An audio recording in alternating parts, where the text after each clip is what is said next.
ल अब चाहिँ हामी स्टार्ट गरौँ। यो चाहिँ हाम्रो आइओई इन्ट्रान्स प्रिपरेसन क्लास हो।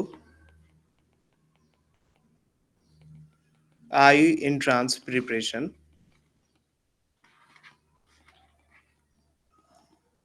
अनि यो चाहिँ केमिस्ट्रीको हाम्रो दोस्रो class chemistry.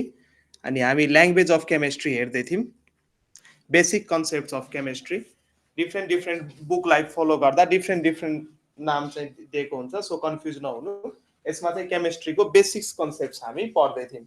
Element, atom, molecule, compound, radical, valency, यी कुराहरू हिजो हामीले हेरिसकेका हौँ। Mixture, homogeneous mixture, heterogeneous mixture, अनि ल अफ केमिकल कम्बिनेसन। कुनै पनि कम्पाउन्ड फर्म हुनको लागि एलिमेन्ट्सहरू कुन वेमा कम्बाइन गर्छ, कसरी उनीहरूले रियाक्सन गर्छ, त्यो सम्बन्धी ल पनि हामीले हिजो पढाएको थियौँ। Law of conservation of mass, law of definite proportion, law of multiple proportion, Gay Lussac law and एभोगाड्रो ल, र डाल्टन्स एटोमिक थ्योरी पनि हामीले पढाएको थियौँ। डाल्टन्स एटोमिक थ्योरी, यो सबै कुरो हिजो हामीले गरिसकेका हो। र मोल कन्सेप्टका कुराहरू पनि, वान मोल भनेको के हो, कुनै पनि सब्स्टान्सको वान मोलले के रिप्रेजेन्ट गर्छ, 22.4 litre at normal temperature pressure and standard temperature pressure condition. यो चार्ट एउटा बनाएको थिएँ, त्यही चार्टबाट चाहिँ हेर्नु होला वान मोलले चाहिँ के रिप्रेजेन्ट गर्छ। अनि त्यही अनुसार एटोमिक वेट र मोलिकुलर वेट भनेको के हो त्यो पनि हामीले पढाएको थियौँ।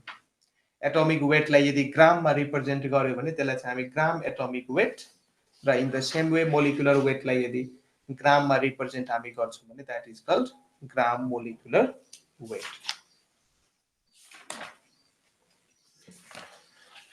त्यसपछिको भाग चाहिँ अब हामी हेर्छौँ यसमा। ल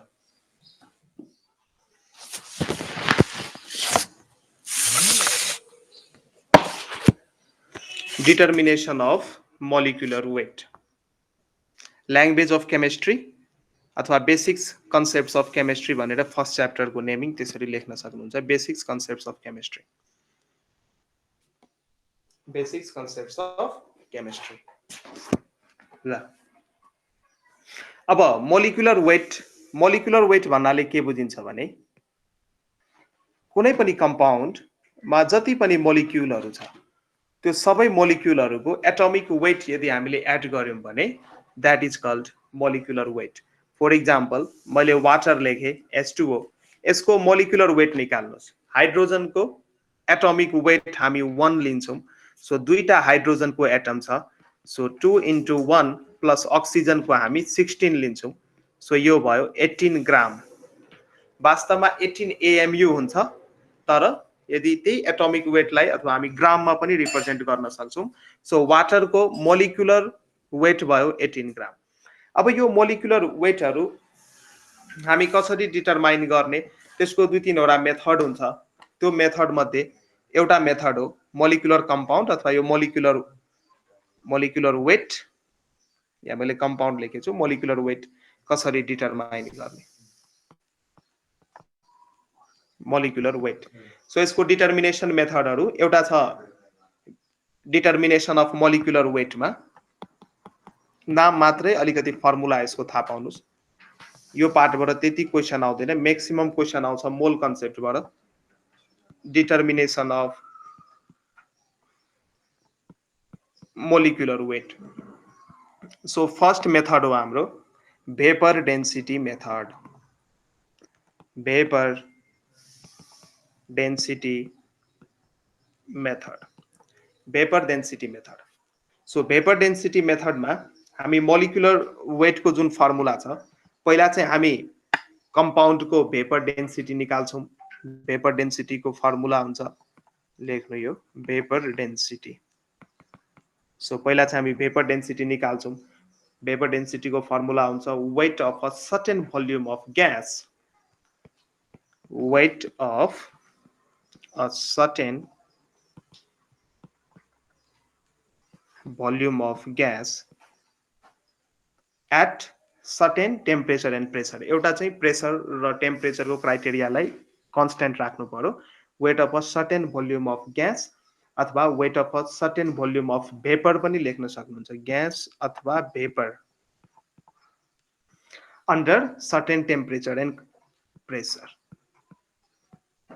यो फर्मुला याद गर्नु होला। Under certain pressure and temperature कन्डिसनमा सर्टेन भोल्युम भएको ग्यासको के लिनु पर्यो त वेट लिनु पर्यो। अनि यसलाई चाहिँ weight of the same volume of hydrogen लिनु पर्यो। जति भोल्युम तपाईले ग्यासको लिनु भएको छ अथवा भेपरको लिनु भएको छ त्यति नै भोल्युम हाइड्रोजनको पनि लिनु पर्यो। हाइड्रोजन चाहिँ यहाँ हाम्रो रिफरेन्सको रूपमा काम गर्छ। त्यति नै भोल्युम हाइड्रोजनको लिनु पर्यो under same temperature and pressure condition. जुनमा माथि लिनु भएको थियो त्यसमै लिनु पर्यो, under same temperature and pressure. So यो फर्मुला लाएर तपाईले भेपर डेन्सिटी निकाल्नु भयो र भेपर डेन्सिटी आउन बित्तिकै अब मोलिकुलर वेटको फर्मुला चाहिँ के हुन्छ त twice of vapour density. So कुनै पनि कम्पाउन्डको मोलिकुलर वेट अथवा मोलिकुलर मास पनि भन्न सक्नुहुन्छ। यसको फर्मुला हुन्छ twice of vapour density. Vapour density माथिको फर्मुलाबाट हामी निकाल्न सक्छौं र त्यसलाई जब हामी ट्वाइस गर्छौं अनि बल्ल हाम्रो मोलिकुलर मास अथवा मोलिकुलर वेट हामी निकाल्छौं। र अर्को मेथड हो हाम्रो डिफ्युजन मेथड। डिफ्युजन मेथडबाट पनि हामी के गर्न सक्छौं त मोलिकुलर वेट निकाल्न सक्छौं। Diffusion method. So diffusion method यो Gram's law of diffusion मा based छ। So this method is based on Gram's law of diffusion. This method is based on Gram's law of diffusion. र यो मेथडले चाहिँ के भन्छ भने rate of diffusion of different gases under similar condition of temperature and pressure are inversely proportional to the square roots of their density. Different gases को जुन rate of diffusion छ, diffuse हुने rate जुन छ, diffusion भनेको movement higher density to lower density region, जुन gas को diffuse हुने move हुने जुन rate छ त्यो चाहिँ त्यो ग्यासको डेन्सिटीको स्क्वायरसँग इन्भर्सली प्रोपोर्सनल हुन्छ। एउटा ग्यासको रेट अफ डिफ्युजन R1 मैले माने, अर्को ग्यासको मैले R2 माने, यो चाहिँ के हुन्छ त त्यो ग्यासेसहरुको डेन्सिटीको इन्भर्सली प्रोपोर्सनल हुन्छ। ठीक छ, डेन्सिटीको इन्भर्सली प्रोपोर्सनल हुन्छ। र डेन्सिटी भनेको के हुन्छ मास पर युनिट भोल्युम। यदि दुईटै ग्यासको सेम भोल्युम कन्सिडर गरेर डिफ्युजन गराउने हो भने density is directly proportional to mass आउँछ। सो डेन्सिटी सँग इन्भर्सली प्रोपोर्सनल छ भने मास सँग पनि इन्भर्सली प्रोपोर्सनल नै हुने हो। So m2 upon m1 is the molecular weight. हजुर भन्नु भन्नु। हेलो हेलो हेलो मेरो माथि अर्को नि अर्को साउन्ड अर्कै आइरा हो।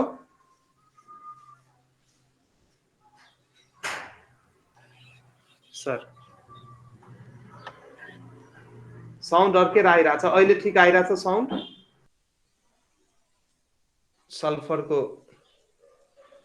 एटोमिक वेट भन्नु 32 भयो अनि एउटा अक्सिजनको 16 हुन्छ हैन। सो यसलाई मल्टिप्लाई गर्नु त कति आयो 96 आउँछ हैन। So SO4 minus minus sulphate आयनको आयोनिक वेट कति आयो त 96 आयो। सल्फेट आयनको आयोनिक वेट आयो हाम्रो कति 36। अब यो सल्फेट आयनको यदि मलाई इक्विभ्यालेन्ट वेट निकाल्नु छ भने हामी कसरी निकाल्छौं? सो यहाँ एक्जाम्पलमा लेख्न सक्छौं therefore equivalent weight of sulfate ion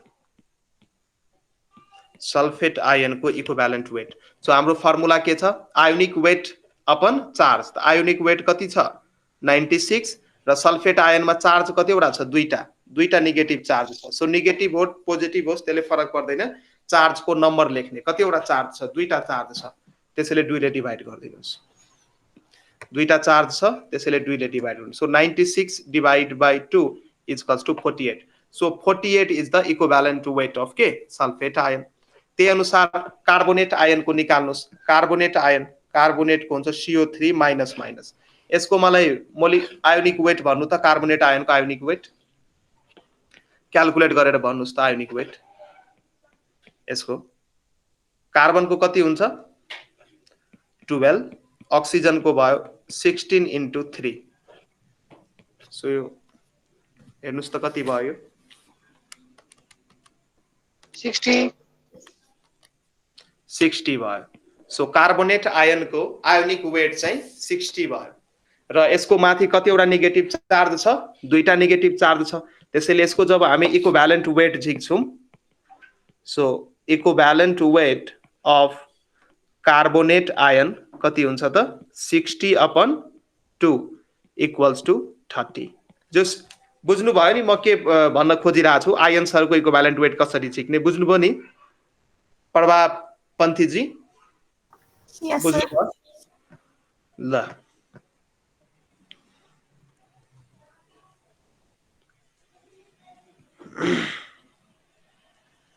र अर्को कुरो आयोनिक कम्पाउन्डको लागि यदि कम्पाउन्ड आयोनिक छ आयोनिक मतलब यदि त्यो कम्पाउन्डलाई यदि एक्वस सल्युसनमा हाल्नु भयो पानी भित्र हाल्नु भयो भने त्यो आयन्समा डिसोसिएट यदि भइराछ भने त्यो कम्पाउन्ड यदि आयोनिक कम्पाउन्ड छ भने सो आयोनिक कम्पाउन्डको इक्विभ्यालेन्ट वेट चाहिँ त्यसको कम्पोनेन्ट दैट इज क्याटायन र एनायनको इक्विभ्यालेन्ट वेटसँग बराबर हुन्छ दैट इज नोट भनेर लेख्नुस् यहाँ for ionic compound for ionic compound equivalent weight ionic compound को equivalent weight of compound ionic compound को equivalent weight भन्न खोजे हो is sum of equivalent weight of cation and anion so cation part र anion part को चाहिँ cation भनेको having positive charge anion भनेको negative charge so ions को माथि positive charge छ भने cation negative charge छ भने anion so equivalent compound को equivalent weight यदि equivalent आयोनिक कम्पाउन्ड अथवा आयोनिकलाई इलेक्ट्रोभ्यालेन्ट कम्पाउन्ड पनि भन्छ है सो इलेक्ट्रोभ्यालेन्ट कम्पाउन्ड अथवा आयोनिक कम्पाउन्डको इक्विभ्यालेन्ट वेट यदि निकाल्नु पर्यो भने त्यसको क्याटायन र एनायनको इक्विभ्यालेन्ट वेट जोड्दा ठ्याक्कै पुग्छ जस्तै for example equivalent weight of H2SO4 sulphuric acid बराबर हुन्छ equivalent weight of H plus hydrogen ion plus equivalent weight of sulfate SO4 minus minus र हाइड्रोजन को इक्विभ्यालेन्ट वेट हुन्छ 1 र SO4 माइनस माइनस को माथि कति झिक्नु भएको छ SO4 माइनस माइनस को 48 झिक्नु भएको छ सो 1 प्लस 48 लाई जब एड गर्छौ ठ्याक्कै आउँछ 49 र सल्फ्युरिक एसिड को पनि इक्विभ्यालेन्ट वेट कति हुन्छ त 49 नै हुन्छ 49 नै हुन्छ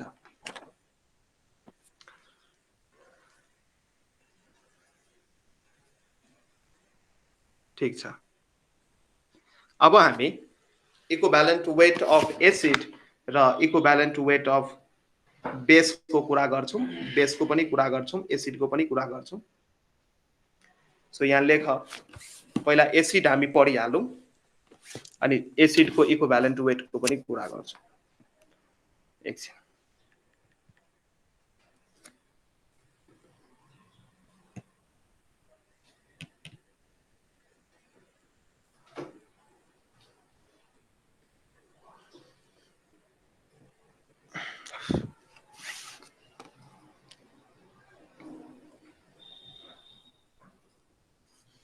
अब एसिडको कुरो गरौँ।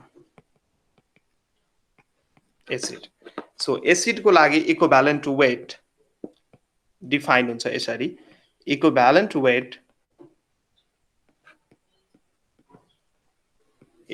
weight of acid is parts by weight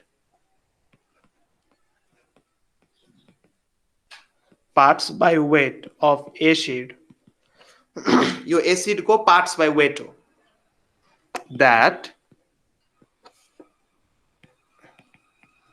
that give 1 H plus ion during neutralization.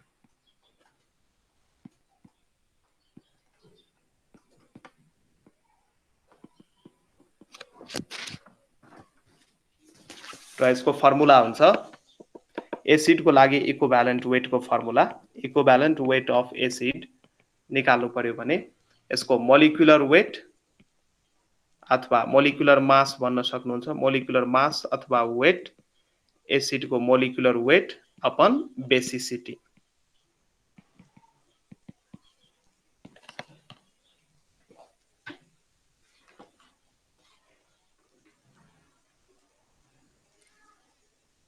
Molecular weight upon basicity लेख्न सक्नुहुन्छ। अब बेसिसिटी भनेको के हो भने एसिड को लागि बेसिसिटी चाहिँ एसिड को लागि डिफाइन हुन्छ, सधैँ याद गर्नु। इक्विभ्यालेन्ट वेट अफ एसिडमा माथि चाहिँ आउँछ मोलिकुलर वेट अफ एसिड, तल चाहिँ आउँछ बेसिसिटी। अब यो बेसिसिटी भनेको के हो भने सो एसिड को इक्विभ्यालेन्ट वेट निकाल्ने बेला बेसिसिटी आउँछ र बेस को इक्विभ्यालेन्ट वेट निकाल्ने बेला अहिले म लेखाउँछु तल एसिडिटी आउँछ।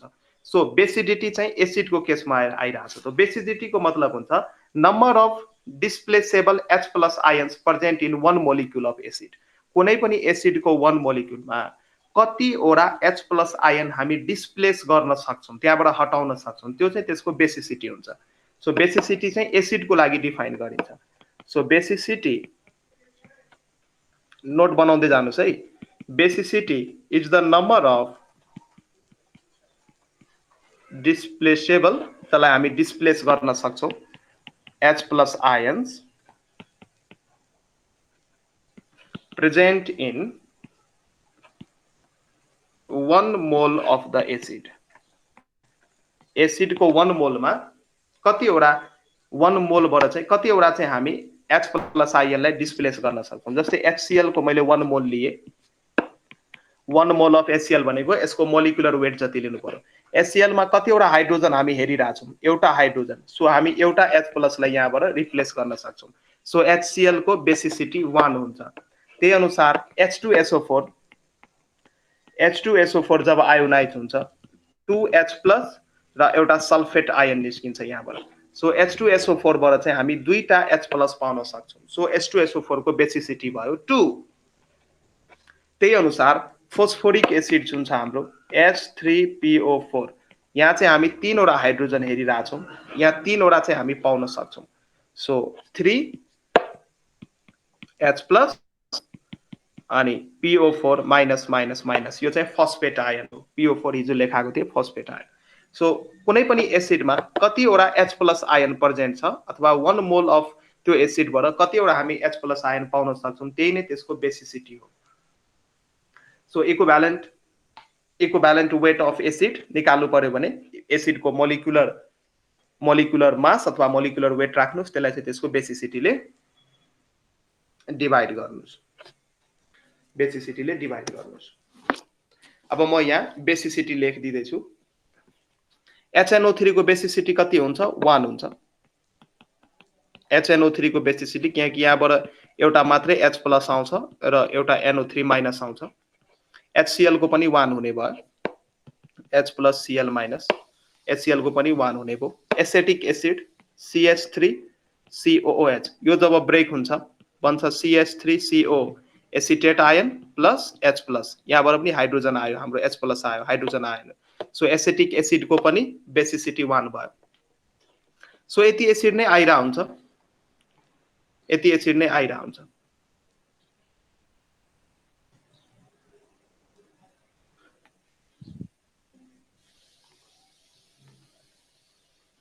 ल अब चाहिँ हामी बेसको कुरो गरौँ बेसको इक्विभ्यालेन्ट वेट सो अब बेसको यसको पनि कति पार्ट बाई वेट एउटा H प्लस लाई न्यूट्रलाइज गर्छ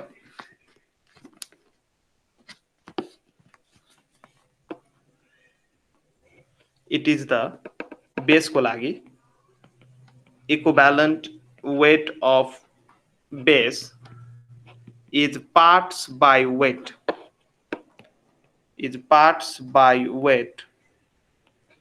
of base that can neutralize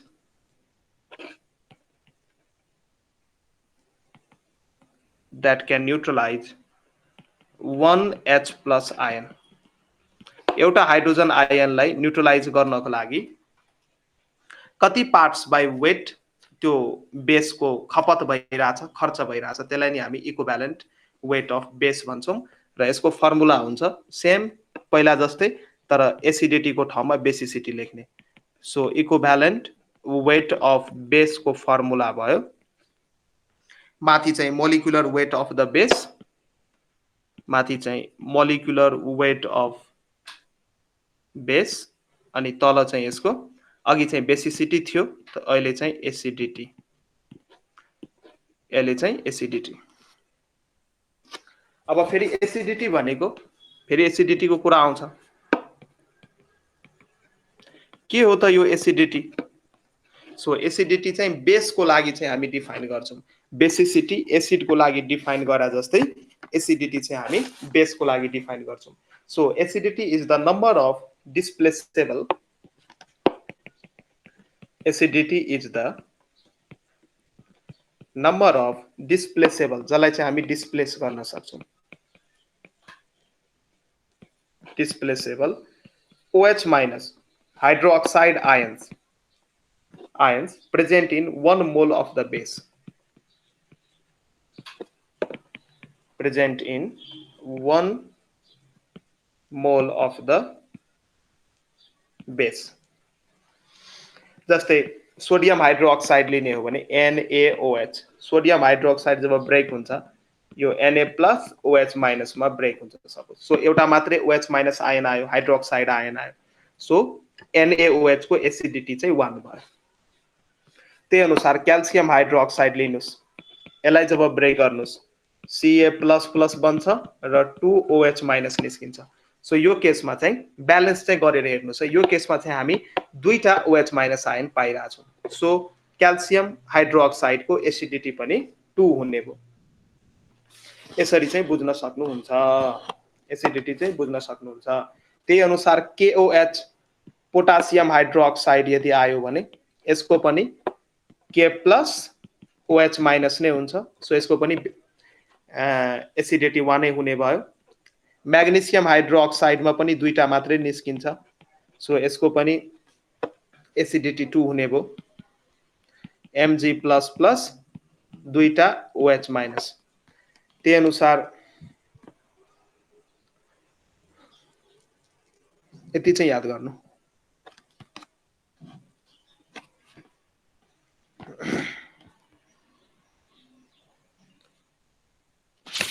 अब हामी पढ्न त धेरै पढिसक्यौं अब हामी क्वेशन्सहरु अलिअलि गर्छौं ल क्वेशन्सहरु नि गराउनु पर्छ फेरि विद्यार्थीलाई अल्छी मात्रै लाग्छ ल क्वेशन्स लेख्नुस् त एउटा question लेख्नुस्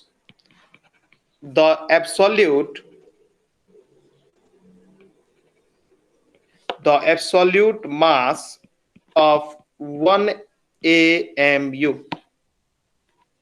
absolute mass of 1 AMU is option 1 gram 1 milligram 1.66 into 10 to the power minus 24 gram 1.66 into 10 to the power minus 27 gram ल एब्सोल्युट मास अफ 1 AMU मलाई भन्नुस् त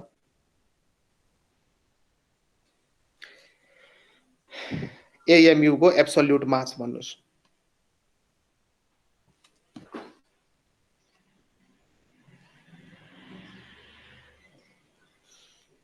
हेलो विद्यार्थीहरु छ कि छैन? Hello students, Option D. Option B कि डी? B भन्नुभयो कि डी Option भन्नुभयो? C, sir. C. C. ए अप्सन सी भन्नुभयो। Very good very good very good. अब अप्सन सी कसरी भयो त? यसको लागि 1 AMU को डेफिनेसन थाहा हुनु पर्यो। अर्थमेटिक मास युनिट भन्छ। सो 1 AMU को डेफिनेसन हुन्छ 1/12 of weight of an atom of C12 isotope. C12 आइसोटोपलाई हामी रिफरेन्स लिन्छौं। सो C12 आइसोटोपको एउटा एटमको वेटलाई जब 12 ले डिभाइड गर्नुहुन्छ जति आउँछ त्यही चाहिँ 1 AMU हो। अब एउटा एटमको वेट कसरी निकाल्ने? सो 1/12 भयो। अब यो पार्ट चाहिँ कसरी निकाल्ने? अब यसमा चाहिँ समस्या भयो। यो पार्ट चाहिँ कसरी निकाल्ने? अब यो पार्ट निकाल्नको लागि अब एभोगाड्रो साहबले एभोगाड्रो नम्बर दिनुभएको छ Na। यसको एभोगाड्रो नम्बर हिजो मैले पढाएको थिएँ 6.023 into 10 to the power 23। उहाँले के भन्नुभयो? कुनै पनि कम्पाउन्ड, कुनै पनि सब्स्टान्स, कुनै पनि अब्जेक्टको यदि 1 मोल लियो भने त्यसमा यतिवटा पार्टिकल्स अथवा यतिवटा मोलिक्युल्स अथवा यतिवटा ग्रेन्स, यतिवटा इलेक्ट्रोन्स जे पनि हुन सक्छ, तर नम्बर हुन्छ यतिवटा। So 1 mole of C12 isotope लिने हो भने त्यसको टोटल वेट हुन्छ 12 ग्राम। टोटल वेट हुन्छ 12 ग्राम र 12 ग्राम जुन वेट हुन्छ टोटल एटमको टोटल वेट हुन्छ। यदि 1 मोल अफ C12 आइसोटोप लिने हो भने 1 मोल अफ C12 आइसोटोप लिने हो भने त्यसको टोटल वेट हुन्छ 12 ग्राम। अब मलाई एउटा एटमको वेट चाहियो, त्यसैले एभोगाड्रो नम्बरले यहाँ डिभाइड गर्ने। एभोगाड्रो नम्बरले यहाँ डिभाइड गर्ने। सो यो डिभाइड गर्नुस्, 12 12 क्यान्सल भयो। 1/6.023 into 10 to the power 23 भयो। यसलाई क्याल्कुलेटरमा राख्नुस्, भ्यालु आउँछ 1.66 into 10 to the power -24 gram. So अब right option is option number C. So next question गर्नुस्। अब यो क्वेसनहरु सोध्या छ, यस्तै खालको पनि सोध्छ। The mass of one atom of sodium is। Sodium को एउटा एटम को मास चाहिँ कति हुन्छ त? 23 ग्राम, 23 milligram, 3.82 into 10 to the power -21 gram, 3.82 into 10 to the power -23 ग्राम। ल यसको आन्सर भन्नुस् मलाई।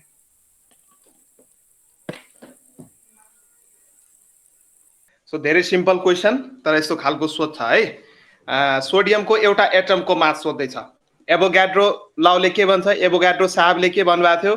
कुनै पनि एलिमेन्टको 1 मोलमा कतिवटा एटम्स हुन्छ? 6.023 into 10 to the power 23 atoms हुन्छ। अब यहाँ सोडियमको कुरो भइरहेछ। सो सोडियमको 1 मोल को कति हुन्छ मास? 23 ग्राम। सोडियमको एटोमिक नम्बर 11 हो। सो 11 लाई डबल गर्नुस्, 11 2 जा 22। अब अड भएर 1 एड गर्नुस्। सो 23 ग्राम चाहिँ 1 मोल अफ सोडियम को चाहिँ के हुन्छ त? मोलिकुलर मास हुन्छ। Molecular mass in gram. So यतिवटा एटम को मास चाहिँ कति भयो? 23 ग्राम। सो एउटा एटम को मास कति भयो? युनिटरी मेथड लाउनुस्, 23 divide by 6.023 into 10 to the power 23 gram. जब यसलाई सल्भ गर्नुहुन्छ आन्सर आउँछ 3.82 into 10 to the power -23 gram. So यो क्वेसन पनि म एकछिन यो रेकर्डिङ अन गरिसकेको छु। ल ठीक छ। सो यसरी चाहिँ सल्भ गर्न सक्नुहुन्छ। ल ओहो यो शब्द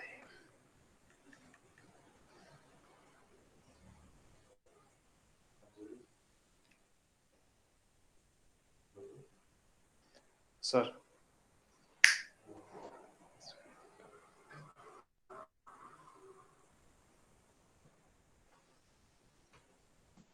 ल ठीक छ अब नेक्स्ट क्वेशन लेख्नुस् नेक्स्ट क्वेशन लेख्नुस् the density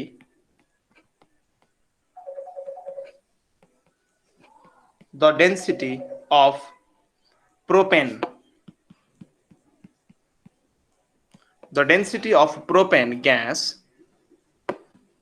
at STP standard temperature pressure condition भन्दैछ is ऑप्शन नंबर ए मा दिया छ 1.42 gram per litre option number B मा दिएको छ 1.62 gram per litre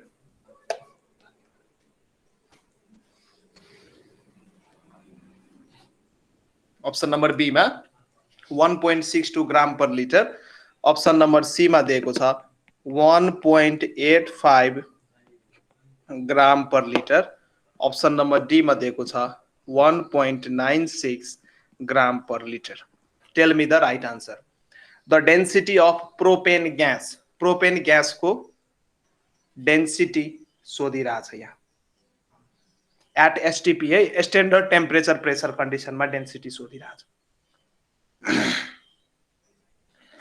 standard temperature pressure र प्रोपेन गैस को सोधिरहेछ यो प्रोपेन गैस र यो दुईटा भ्यालु दिमागमा राखेर आन्सर दिनुस् त मलाई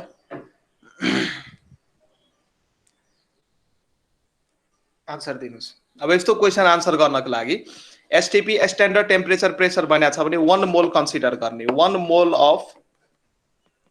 मोल अफ प्रोपेन गैस लिने 1 मोल अफ प्रोपेन गैस र स्टैंडर्ड टेम्परेचर प्रेशर कन्डिसनमा एसटीपी मा कुनै पनि ग्यास को 1 मोल चाहिँ कति हुन्छ त हिजो मैले पढाएको थिए 22.4 लिटर हुन्छ so at STP standard temperature pressure condition कुनै पनि ग्यास को 1 मोल चाहिँ कति हुन्छ त 22.4 लिटर हुन्छ र हामीले 1 मोल अफ प्रोपेन गैस लिएको छौं सो प्रोपेन गैस को फर्मुला लेख्नुस् र त्यहाँबाट यसको मोलिकुलर वेट निकाल्नुस् मोलिकुलर मास निकाल्नुस् सो प्रोपेन गैस हुन्छ CH3 CH2 CH3 हो कि हैन प्रोपेन गैस प्रोपेन यही हैन फर्मुला यसको प्रोपेन को अर्ग्यानिक केमिस्ट्री हेलो हो सर Yes, sir. यस अब यहाँ कार्बन कतिवटा छ 3 वटा कार्बन छ एउटा कार्बन को कति हुन्छ mass atomic mass 12 so 3 into 12 hydrogen कतिवटा छ 3 4 5 6 7 8 8 वटा हाइड्रोजन सो 1 into 8 यसलाई मल्टिप्लाई गर्नुस् 36 plus 8 कति हुन्छ 36 plus 8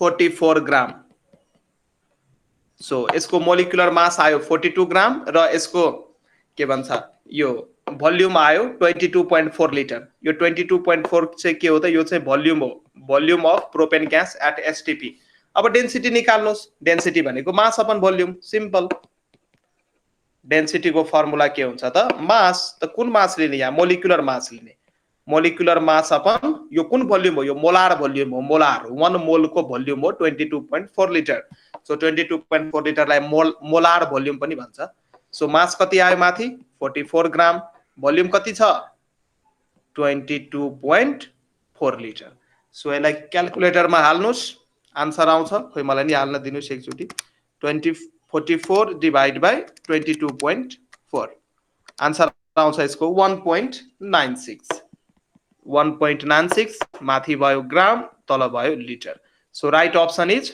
option number D is the right option option number D is the right option ल अर्को क्वेशन लेख्नुस् अब अर्को क्वेशन लेख्नुस् the cost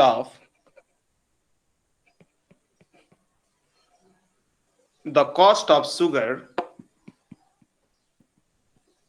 per kg is Rs 65 1 KG चिनीको दाम चाहिँ 65 रुपियाँ छ। अब यहाँ सोध्दै छ the cost of 1 mole of sugar. पस्लेहरूले चाहिँ यसरी चाहिँ नभन्नु होला है, मलाई 1 मोल अफ सुगर दिनु। अब नाप्ने ढकै हुँदैन नि कसरी दिन्छ। The cost of 1 mole of sugar is, सुगरको 1 मोलको चाहिँ कस्ट कति हुन्छ। यो सबै मोल कन्सेप्ट हो र केही पनि हैन। 18.68 अप्सन नम्बर बी मा आरएस, 22.23 अप्सन नम्बर सी मा आरएस, 23.18 अप्सन नम्बर डी मा 25.62। मलाई भन्नुस् 1 केजी सुगरको दाम 65 रुपियाँ छ भने 1 मोलको दाम कति?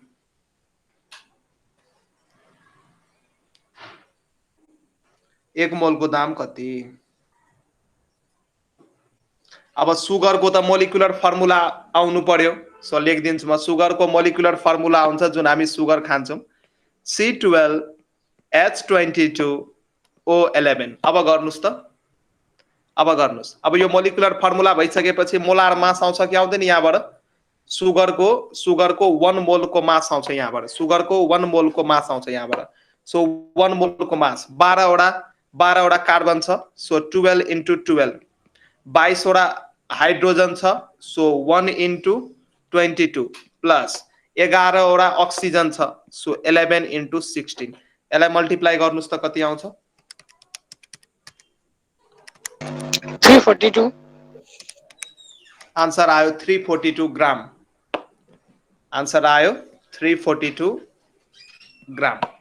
अब 342 ग्राम भनेको 1 mole of sugar, 1 mole of sugar को मोलार मास हो यो। सो 342 ग्राम जुन आछ, this is the molar mass of sugar. This is the molar mass of sugar. Sugar को यो मोलार मास हो। अब मोलार मास आइसक्यो, अब हाम्रो कहानी पनि सिद्धियो। तब यहाँ हेर 1 केजी को दाम कति दिएको छ? 65 रुपीज। सो 1 केजी मा कति ग्राम हुन्छ? 1000 ग्राम। यस, यसको मतलब 1000 ग्राम को दाम कति छ? 65 रुपियाँ। 65। यस, 1 ग्राम को दाम कति भयो? युनिटरी मेथड लाउनुस्। 65 बाइ 65/1000। यस। सो हाम्रो अब कति? अब मोलार मास को निकाल्नु छ। सो 342 ग्राम को कति आयो? मल्टिप्लाई गरिदिनुस्। 65 22.23। यस, 342। यसलाई मल्टिप्लाई गर्दा आन्सर आउँछ कति? 22.23। So our right option is option number B. Yes, very good boy. So option B is the right answer. यस्तो खालको क्वेशन सोधिरहेको छ है। सो गर्नु पर्यो, प्र्याक्टिस गर्नु पर्यो। ल, अर्को क्वेशन लेख्नुस्। अर्को क्वेशन लेख्नुस्। The number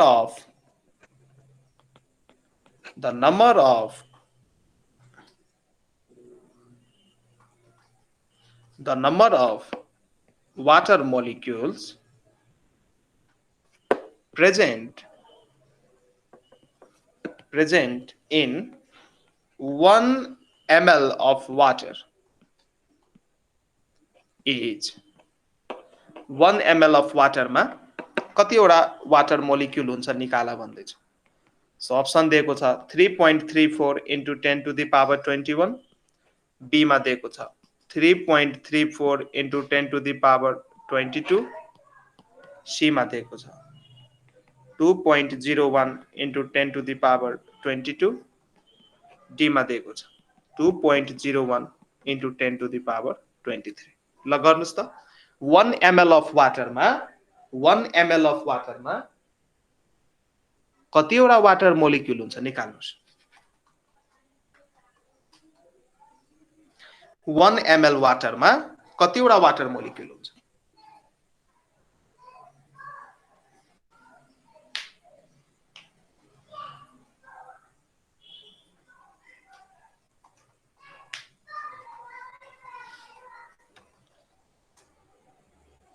कसरी भयो यो?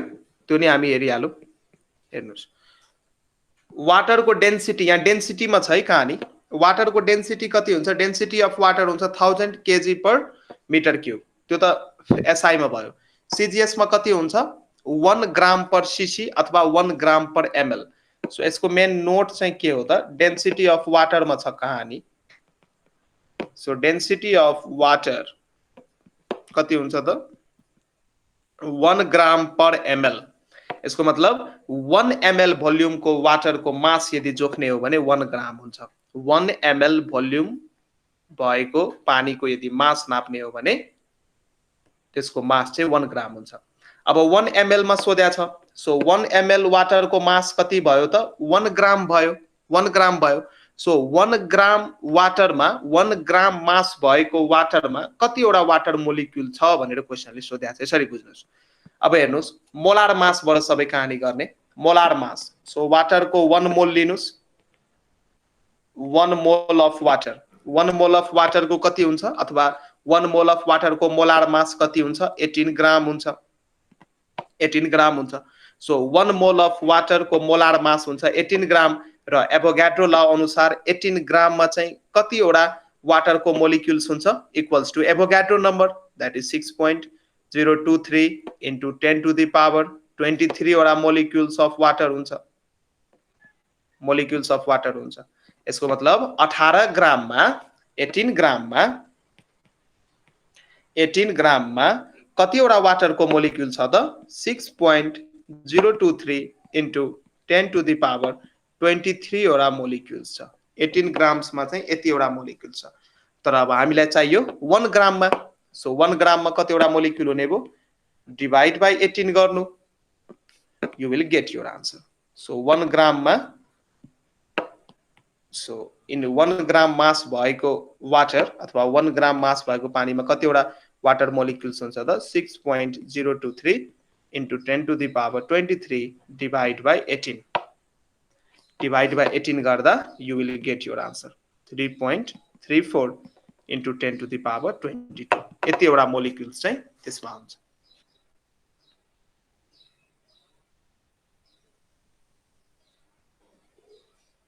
ठीक छ हेलो Yes, sir. ओके अब अर्को क्वेशन लेख्नुस् the number of carbon atoms the number of carbon atoms present in the number of carbon atoms present in 112 ml of ethane gas at STP ethane gas at STP number of carbon atoms present in 112 ml of ethane gas at STP very much important question यस्तो खालको सोध्या छ जब पुरानो question म गराउँछु त्यति बेला चाहिँ थाहा हुन्छ अहिले चाहिँ यो गरेर कन्सेप्ट चाहिँ लिदै गर्नुस् कसरी गर्ने यस्तो खालकोलाई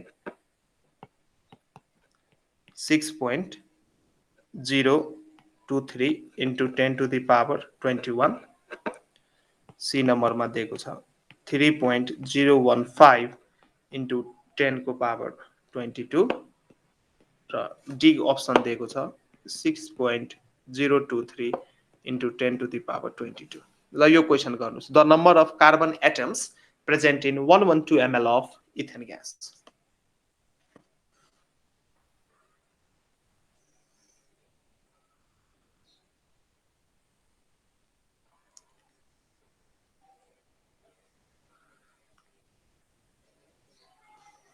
the number of carbon atoms सोध्या छ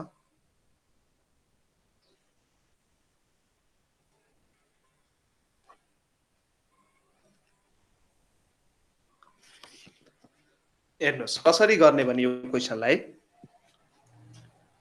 एट एसटीपी भन्न बित्तिकै बुझ्नु मोल कन्सेप्ट लगाउन भनिरहेछ है यो चाहिँ दिमागमा राख्नु एसटीपी एनटीपी भन्न बित्तिकै बुझ्नु क्वेशनले कराई भन्दैछ मोल कन्सेप्ट लगाइहाल त्यसैले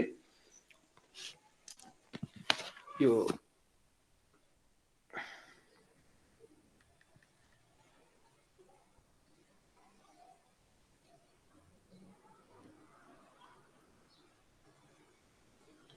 सल्युसन एसटीपी भन्दैछ। अब कुनै पनि ग्यासको इथेन ग्यास भनेको छ त इथेन ग्यास हाम्रो हुन्छ CH3 यो चाहिँ हाम्रो इथेन ग्यास हो। सो यसको मोलिकुलर फर्मुला भयो C2H6। सो यो ग्यास दिएको छ। सो इथेन ग्यास एसटीपी मा अब भोल्युम क्वेशनमा भोल्युम दिन बित्तिकै म भोल्युमतिर सोच्न थाले। यहाँ हेर्नु न क्वेशनमा जे दिएको छ डाटा त्यही अनुसार लग्न खोज्नु फर्मुलामा ढाल्न खोज्नु। सो इथेनको 1 मोल यो इथेन ग्यासको यदि मैले 1 मोल यदि लिए भने if I consider molar mass STP मा दिएको भएर म 1 मोल कन्सिडर गर्छु त्यहाँबाट मलाई थाउट आउँछ। सो एसटीपी मा दिएको छ त मोलार मास लिनु पर्यो। सो 1 मोल अफ C2H6 मैले लिए भने त्यसले चाहिँ एसटीपी मा हुन्छ 22.4 लिटर। यो डाटा हामीसँग छ। कुनै पनि ग्यासियस रिएक्टेन्ट को यदि मोलार भोल्युम निकाल्ने हो भने त्यो मोलार भोल्युम 22.4 लिटर हुन्छ एट एसटीपी। सो 22.4 लिटर अब यसको 22.4 लिटर अब एमएल मा कन्भर्ट गर्दाखेरि 22.4 into 1000 गर्नुपर्छ। This is equals to 22400 ml 22400 ml। ठीक छ। अब 1 मोल यो जुन डाटा छ 1 मोल अफ C2H6 यो 1 मोल अफ C2H6 मा कतिवटा मोलिक्युल्स हुन्छ त कतिवटा C2H6 को मोलिक्युल हुन्छ त 6.023 into 10 to the power 23 वटा मोलिक्युल्स अफ C2H6 हुन्छ। हेर्नुस् है यो डाटाहरु यसरी चाहिँ लेख्न जान्नु पर्यो तपाईहरुलाई नि। यो रिलेट गर्न जान्नु पर्यो धेरै फर्मुला छैन। अब रिलेसन लगाउनुस् 1 मोल मतलब 22.44 ml यति। So 22400 ml of C2H6 gas contains 80 वटा मोलिक्युल्स। अब यतिवटा मोलिक्युल छ C2H6 को तर क्वेशनमा मोलिक्युल सोध्या छैन। क्वेशनमा सोध्या छ एटम्स कार्बन एटम्स सोध्या छ कार्बन एटम्स। सो एउटा मोलिक्युलमा कतिवटा कार्बन एटम्स छ दुईटा कार्बन एटम छ C2H6 एउटा मोलिक्युलमा दुईटा कार्बन एटम छ। सो यति मोलिक्युल जुन मैले यहाँ लेखेको छु यति मोलिक्युल्समा टोटल कतिवटा कार्बन एटम्स हुने भयो इन्टु 2 हुने भयो। त्यसैले मैले यहाँ लेख्छु अब यही कुराहरु म यहाँ ल्याङ्ग्वेजमा लेख्दै छु। So 22400 ml of C2H6 at STP। यसमा चाहिँ कतिवटा मोलिक्युल्स हुन्छ C2H6 को 6.023 into 10 to the power 23 molecules of C2H6। अब यसमै जब 2 ले हामी मल्टिप्लाई गर्छौं so 2 into 6.023 into 10 to the power 23 यो चाहिँ एटम्स भइदिन्छ। यतिवटा एटम्स अफ कार्बन किनकि एउटा मोलिक्युलमा दुईटा कार्बन एटम भएको कारणले गर्दाखेरि टोटल मोलिक्युल्स यतिवटा छ। यसमा जब हामी 2 ले मल्टिप्लाई गर्छौं अनि ठ्याक्कै total number of carbon atoms आउँछ। अब क्वेशन सिद्धियो क्वेशनमा अब केही रहेन। यति एमएल मा यतिवटा कार्बन एटम्स छ रे। अब युनिटरी मेथड लाउनुस् 1 ml मा कति होला त 1 ml मा कति होला त 2 into 6.023 into 10 to the power 23 upon unitary method लाउँदै छु 22400। सो 1 ml मा यतिवटा कार्बन एटम्स छ। अब देयरफोर 112 ml मा कति हुनु पर्यो त multiply गरिदिनुस् 2 into 0.6.023 into 10 to the power 23 upon 22400 into 112। ल यसलाई इभ्यालुएट गर्नुस् त कति आउँछ इभ्यालुएट गर्नुस् यति आउँछ कि आउँदैन हजुर इभ्यालुएट गर्नुस् यति आउँछ कि आउँदैन बी आउँछ सर। यस भेरी गुड बोय। सो यो क्वेशनमा कसैलाई अप्ठ्यारो छ भने सोध्नुस् छैन भने हामी अर्को क्वेशनतिर लाग्छौं। हेलो कसैलाई अप्ठ्यारो छैन छ सर छैन ओके ल अब अर्को क्वेसनको आन्सर भन्नुस् मलाई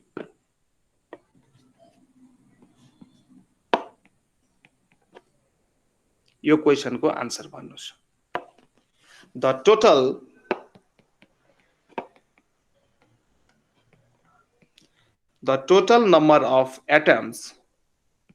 total number of atoms of different elements present in 6 gram of water is option number A 2 into 10 को power 23 option number B 4 into 10 को power 23 option number C 6 into 10 को power 23 option number D 8 into 10 को power 23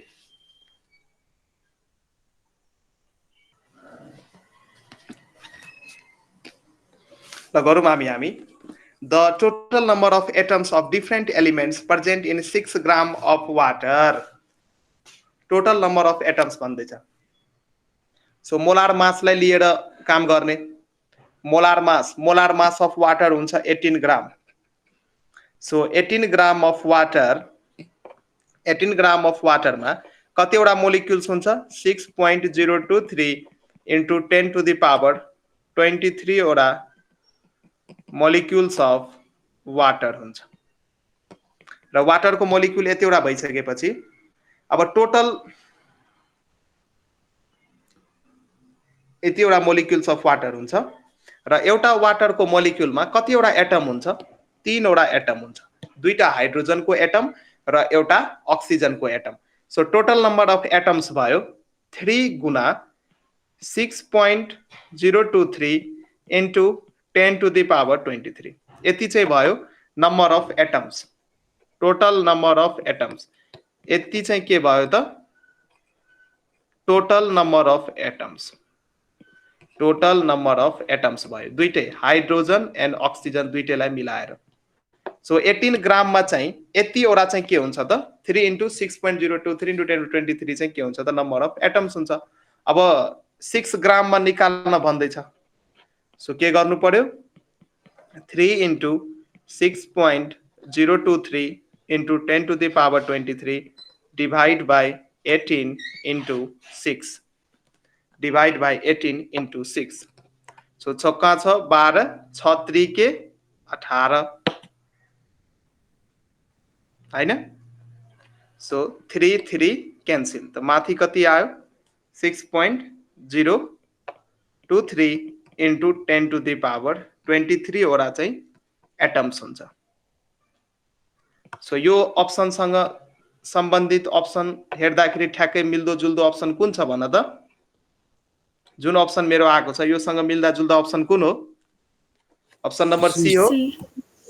so answer C भयो त कसरी ए number आइरहेको थियो तपाईहरुको भन्नु त कता बिगार्नु भएको थियो ए नम्बर चाहिँ The molecules मात्र लिनु ए त्यसैले क्वेशन चाहिँ राम्ररी पढ्नु है एकदमै सजिलो विद्यार्थी किन झुकिन्छ एटम सोध्या छ कि मोलिक्युल सोध्या नम्बर अफ मैले आयन सोधेको भए नम्बर अफ इलेक्ट्रोन सोधेको भए अझै यहाँ भद्रगोल हुन्छ कुराहरू त्यसैले के सोध्या छ त्यो चाहिँ एकचोटि क्वेशन शान्तले पढेर थाहा पाउनुहुन्छ सो आजको मूल कन्सेप्टमा अरु यस्तै खालको क्वेशन अरु त मैले नपढाएको छु नभए त्यो आउँदैन त्यो थ्योरी पढाइसकेपछि बल्ल आउँछ यस्तो खालको क्वेशन पढ्नुस्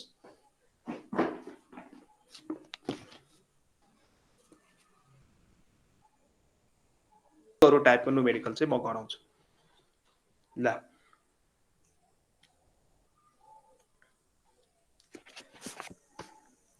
सो अघि हामी इक्विभ्यालेन्ट वेटमा थियौं अब सल्टको इक्विभ्यालेन्ट वेट चाहिँ कसरी झिक्ने त equivalent weight for salt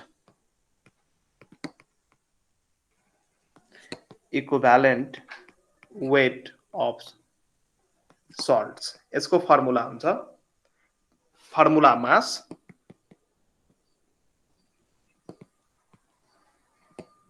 upon valency of cation into number of cations. अर्को लेख्नुस् equivalent weight for oxidizing agent. Oxidizing agent. यसको फर्मुला हुन्छ formula mass upon number of electrons gained per molecule. Per molecule मा कतिवटा number of electrons gained भएको छ त्यही अनुसार equivalent weight for reducing agent. Equivalent weight for reducing agent. यसको formula हुन्छ फर्मुला मास भनेको रिड्युसिङ एजेन्ट को मोलिकुलर मास लेख्नुस् अपन नम्बर अफ इलेक्ट्रोन्स माथि चाहिँ गेन्ड थियो यहाँ हुन्छ लस्ट पर मोलिक्युल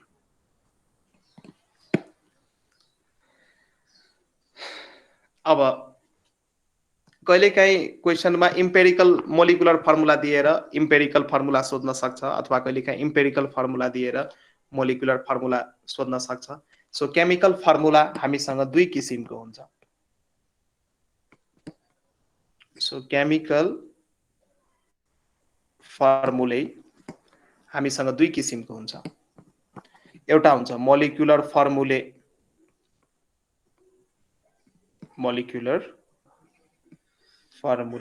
अब मोलिकुलर फर्मुला भइसकेपछि यो चाहिँ एक्चुअल मोलिकुलर फर्मुला हो कुनै पनि मोलिक्युलको actual molecular formula so actual हो सो केमिकल फर्मुले लेख फर्मुला नलेख chemical formulae that indicate the actual number and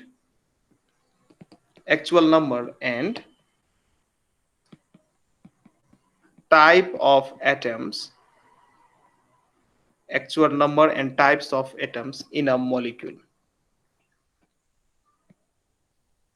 So chemical formulae that indicates the actual number and type of atoms in the molecule त्यसलाई चाहिँ हामी molecular formula भन्छौं जस्तै benzene को molecular formula C6H6 हुन्छ benzene को molecular formula C6H6 हुन्छ तर यही बेन्जिन को इम्पेरिकल फर्मुला चाहिँ CH मात्रै हुन्छ सो मोलिकुलर फर्मुला र इम्पेरिकल फर्मुला दुईटा भनेर छ अर्कोमा लेख्नुस् empirical formula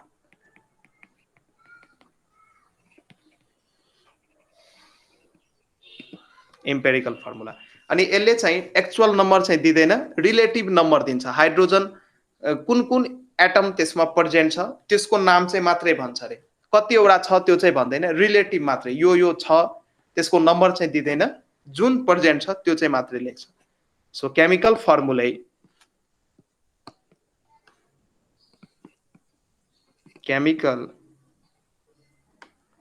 फर्मुले that indicate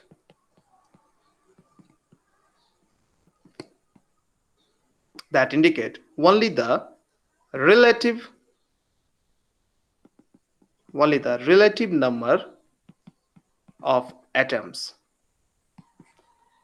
of each type कुन टाइप को एटम त्यहाँ प्रेजेन्ट छ त्यसको रिलेटिभ नम्बर मात्रै भन्छ टोटल चाहिँ दिदैन बेन्जिन को मोलिकुलर फर्मुला चाहिँ C6H6 हो र इम्पेरिकल फर्मुला चाहिँ CH हो इम्पेरिकल फर्मुलामा कार्बन 6 वटा छ यो चाहिँ हामीले भनिराख्नु पर्दैन कार्बन छ त्यो भन्छौं हाइड्रोजन छ त्यो भन्छौं कतिवटा छ त्यो नम्बर चाहिँ भन्दैनौं हामी रिलेटिभ नम्बर अफ एटम्स मात्रै भन्छौं of each type in a molecule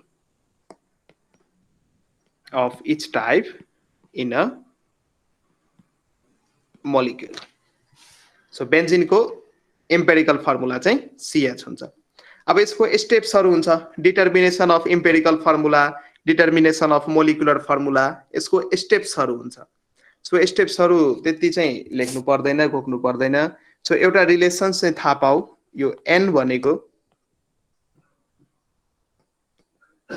molecular formula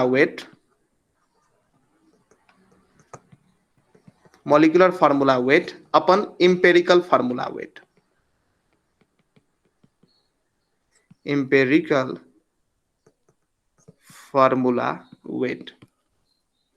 molecular formula weight upon empirical formula weight so जब मोलिकुलर फर्मुला वेट यदि निकाल्नु छ त इम्पेरिकल फर्मुला वेटमा हामी n ले के गर्छौं त मल्टिप्लाई गर्छौं यो माथि बेस्ट हामी क्वेशन गर्छौं सो आतिनु पर्दैन यो कुराहरु क्लियर गर्छु म आतिनु पर्दैन त्यसपछि लेख स्टेचियोमेट्री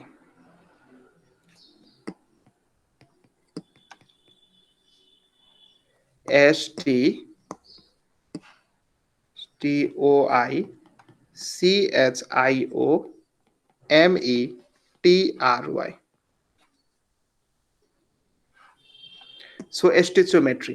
so stoichiometry चाहिँ के गर्छ त it deals with the calculation of masses of reactant and product involved in a chemical reaction कुनै पनि chemical reaction मा reactant अथवा product को कति मास इन्भल्भ भएको छ त त्यो कुरा चाहिँ स्टोइचियोमेट्री ले दिन्छ र कुनै पनि अब जस्तै स्टोइचियोमेट्री बाट चाहिँ हामी अरु के कुराहरु नलेजहरु के कुरा पाउन सक्छौं भने जस्तै मानौं मैले चाहिँ मिथेन को कम्बसन गरे कम्बसन भनेको अक्सिजन को प्रेजेन्स मा बाल्नु मिथेन ग्यासलाई मैले के गरे त अक्सिजन को प्रेजेन्स मा कम्बसन गरे बाले त बाइ प्रोडक्ट के निस्किन्छ कार्बन डाइअक्साइड निस्किन्छ र वाटर निस्किन्छ वाटर को भेपर्स निस्किन्छ यहाँ ग्यासियस फर्म मा हुन्छ यो प्रोडक्ट ठीक छ अब यसलाई ब्यालेन्स गर्नुस् त ब्यालेन्स गर्दाखेरि यता यहाँ चाहिँ 2 थप्नुस् सो अक्सिजन भयो 2 2 जा 4 अक्सिजन 2 2 जा 4 भइसकेपछि यहाँ पनि 2 थप्नुस् सो यो चाहिँ इक्वेसन ब्यालेन्स भयो सो यो ब्यालेन्स इक्वेसनमा यो अगाडिको जुन यो कोएफिसिएन्ट छ नि यो 2 भयो यता पनि 2 भयो अथवा अर्कै खालको कुनै रिएक्सन छ भने यो अगाडिको कोएफिसिएन्ट फरक पर्न सक्छ सो यो कोएफिसिएन्टलाई चाहिँ हामी के भन्छौं त स्टोइचियोमेट्रिक कोएफिसिएन्ट भन्छौं सो यो 2 र 2 जुन यो कोएफिसिएन्ट युज भएको छ यसलाई चाहिँ हामी stoichiometric coefficient so the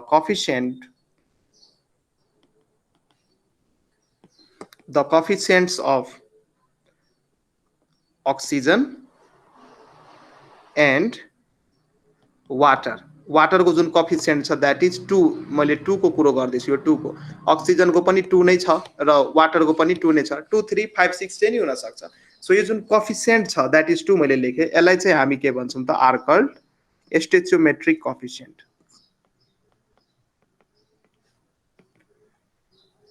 स्टोइचियोमेट्रिक coefficient so यो जुन इक्वेसन मैले लेखेको छु ब्यालेन्स इक्वेसन यो ब्यालेन्स इक्वेसनबाट हामी धेरै इन्फर्मेसन चाहिँ पाउन सक्छौं इन्फर्मेसन चाहिँ के पाउन सक्छौं त यहाँबाट इन्फर्मेसन म लेख्दै छु यो सबैमा टाइप यो सल्भ हुन्छ है जब म यो अर्को खालको रिएक्सन गराउँछु नि यो लिमिटिङ रिएजेन्ट को जब म यो क्वेशन्सहरु गराउँछु लिमिटिङ रिएजेन्ट आइराछ बाटोमा छ लिमिटिङ रिएजेन्ट को जब म क्वेशन्सहरु गराउँछु त्यतिबेला अहिले यो स्टोइचियोमेट्रिक कोएफिसिएन्ट को धेरै रोल हुन्छ त्यहाँ मोल कन्सेप्ट र स्टोइचियोमेट्रिक कोएफिसिएन्ट को धेरै रोल हुन्छ सो यो जुन मैले ब्यालेन्स्ड केमिकल इक्वेसन लेखेको छु यहाँबाट हामी के इन्फर्मेसन पाउन सक्छौं त त्यो चाहिँ अहिले म इन्फर्मेसन यहाँ म लेखिदिन्छु यो इन्फर्मेसन सबै क्वेशन सल्भ गर्न भ्यालिड हुन्छ यो इन्फर्मेसन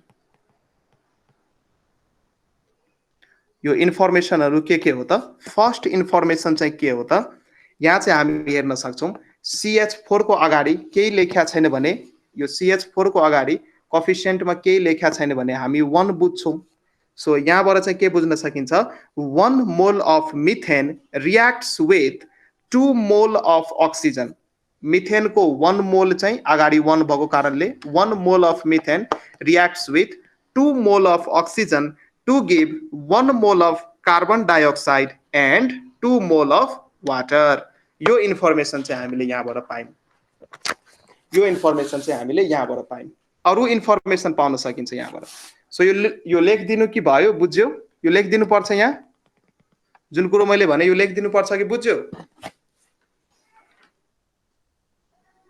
पर्दैन सर ल 1 मोल पनि भन्न सक्छौं अथवा सेकेन्डमा इन्फर्मेसन हामी के भन्छौँ त 1 मोल भन अथवा 1 मोलिक्युल पनि भन्न सकिन्छ so 1 molecule of methane reacts with 2 molecule of oxygen to give 1 molecule of carbon dioxide and 2 molecule of water so mole र मोलिक्युल पनि भन्न सक्यो अथवा एसटीपी मा यो इक्वेसनलाई भन्ने हो भने यो ग्यासियस भइसकेपछि यसको ग्यासियस भोल्युम हुन्छ मोलार भोल्युम हुन्छ सो कुनै पनि ग्यासेसको एसटीपी मा कति भोल्युम हुन्छ त 22.4 लिटर भोल्युम हुन्छ सो हामी अर्को इन्फर्मेसन के भन्न सक्छौं 22.4 litre of methane gas reacts with अब 2 टाइम्स भइसकेको छ यहाँ अगाडि 2 भइसकेपछि डबल भइदियो नि त 20 अगाडि यो कोएफिसिएन्ट 2 भइसकेपछि डबल हुन्छ भोल्युम सो अगाडि यहाँ 1 भएको कारणले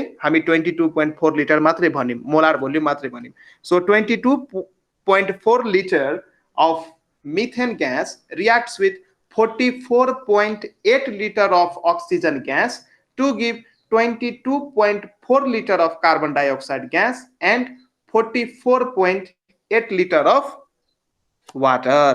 So जसको जसको कोएफिसिएन्ट 1 छ त्यहाँ चाहिँ 22.4 लिटर हुने भो अनि यसले चाहिँ कति भोल्युम सँग यसले चाहिँ 44.8 लिटर सँग रिएक्सन गर्यो अनि कति दियो 22.4 लिटर अफ कार्बन डाइऑक्साइड दियो अनि वाटर कति दियो 44.8 लिटर अफ वाटर दियो यस्तो पनि हामी भन्न सक्छौं अथवा यसको मोलिकुलर मासमा पनि हामी डाटाले रिप्रेजेन्ट गर्न सक्छौं सो मिथेनको मोलिकुलर मास कति हुन्छ 12 + 4 16 so 16 gram of methane fourth information के लिन सक्छौं अब मोलिकुलर मासमा हामी खेलौं so 16 gram of methane CH4 जुन ग्यासियस स्टेटमा छ reacts with अब O2 को मोलिकुलर मास कति 32 gram so 2 into O2 so 2 into 32 O2 को मोलिकुलर मास 32 2 into 32 भनेको कति हो यो 464 यसको मतलब 16 ग्राम of methane reacts with 64 gram of oxygen to give 44 carbon dioxide को मोलिकुलर मास देख्नुस् 44 आउँछ 44 ग्राम of carbon dioxide and 2 into 18 भनेको 32 ग्राम 18 का 36 हुन्छ 18 2 जा 36 सो 36 ग्राम अफ के रे वाटर ग्यासियस मिडियममा यो इन्फर्मेसन पनि हामी दिन सक्छौं सो मोलमा पनि खेल्न सक्नुहुन्छ मोलिक्युलमा पनि खेल्न सक्नुहुन्छ मोलिक्युलमा खेल्नु भयो भने एटममा पनि खेल्न सक्नुहुन्छ मोलार भोल्युममा पनि खेल्न सक्नुहुन्छ मोलिकुलर मासमा पनि खेल्न सक्नुहुन्छ सो यो चारवटा इन्फर्मेसन सबै पोइन्टमा चाहिँ युज हुन्छ है जब हामी लिमिटिङ रिएजेन्टको क्वेशन्सहरु गर्छौं त्यति बेला चाहिँ यो पोइन्टहरु रिलेटेड हुन्छ अथवा युज गर्न सकिन्छ सो जहिले पनि हामी मासलाई मोलमा कन्भर्ट गर्न सक्छौं मोललाई नम्बर अफ मोलिक्युल्समा कन्भर्ट गर्न सक्छौं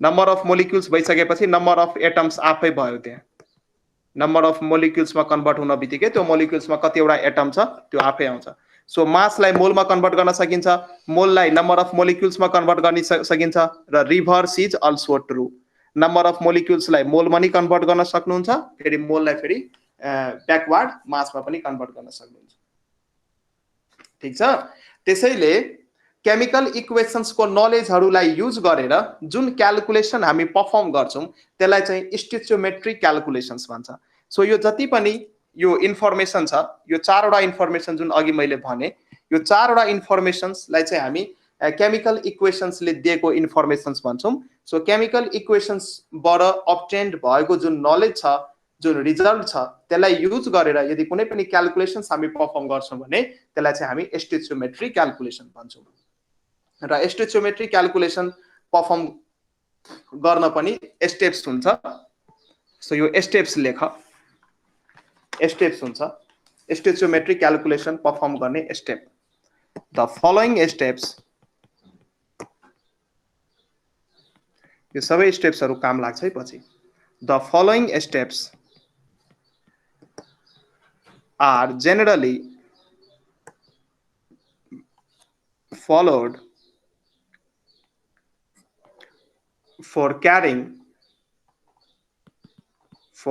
out such stoichiometry calculations. Stoichiometry calculations. So के इन्फर्मेशन्स हो त? पहिलो स्टेप चाहिँ के हो त? पहिला ब्यालेन्स्ड केमिकल इक्वेसन लेख्न जान्नु पर्यो अथवा लेख्नु पर्यो. Write the balanced chemical equation. Balanced chemical equation लेख्नु पर्यो. त्यसपछि write the molar relationship.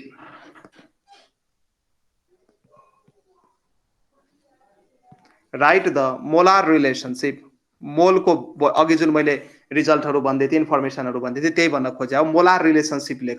कति रिएक्टेन्ट को कति मोल कतिसँग रिएक्ट भयो अथवा कति मोल प्रोडक्ट बन्यो त्यो रिलेसन लेख भन्न खोजे हो.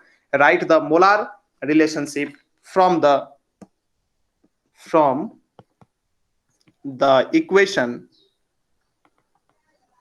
Between the given and the required species. कुन दिएको छ, कुन चाहिँ चाहियो, त्यसमा चाहिँ मोलार रिलेशनशिप लेख. From the given equation between the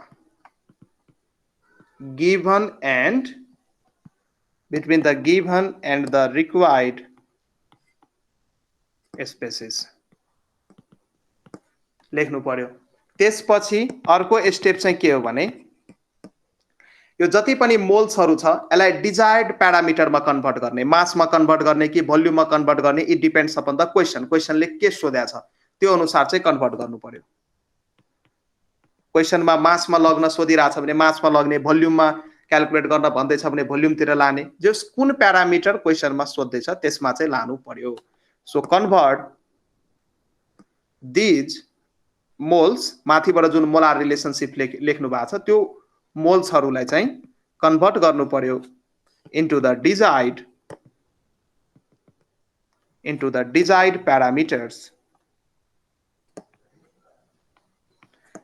parameters such as mass, volume, etc. अब फाइनल स्टेप चाहिँ के हो त? यदि गरिसक्नु भयो भने फाइनल स्टेप चाहिँ युनिटरी मेथड चाहिँ एप्लाई गर्नु पर्यो. Apply unitary method to calculate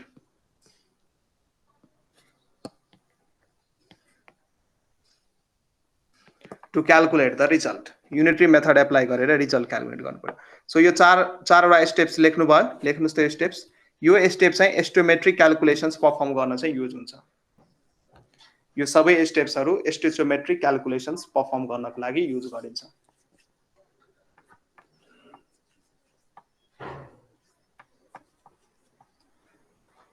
अब यति लेखिसकेपछि अब हामी लिमिटिङ रिएजेन्ट को बारेमा पढ्छौं. Limiting reagent.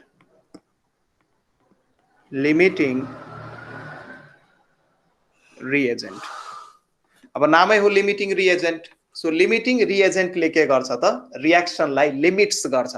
कुनै पनि रिएक्सन कति बेरसम्म हुने हो अथवा कुनै पनि रिएक्सनमा कति अमाउन्ट अफ प्रोडक्ट फर्म हुने हो त्यो कुरा चाहिँ डिसाइड गर्ने काम चाहिँ लिमिटिङ रिएजेन्टमा हुन्छ. सो कुनै पनि रिएक्सन हुनको लागि हामीलाई रिएजेन्ट चाहिन्छ. रिएजेन्ट दुईटा तीनटा हुन सक्छ.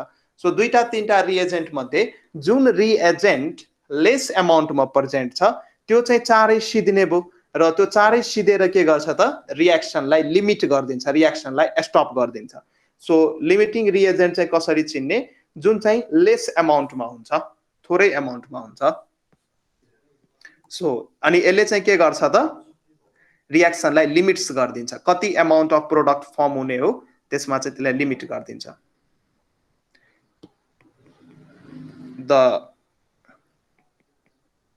the reactant which gets consumed